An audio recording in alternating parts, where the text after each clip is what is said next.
It's no secret that retail workers are under a significant amount of stress, contending with everything from understaffed stores and long hours on their feet to rude customer behavior. It's no wonder that some companies are finding it necessary to focus on new methods for employee retention.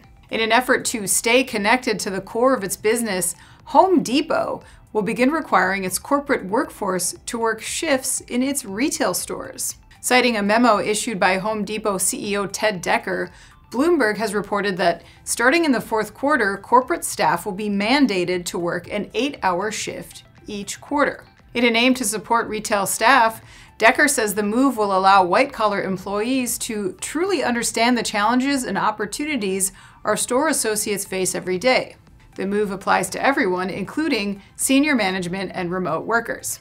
Bloomberg called the effort unusual for the sector and suggests Home Depot is feeling the pressure of increased labor activism. Further, the company has experienced a sales slump that followed heavy consumer investment in home renovations during the pandemic. Home Depot is one of the largest retailers in the U.S., with more than $150 billion in annual revenue and 450,000 employees.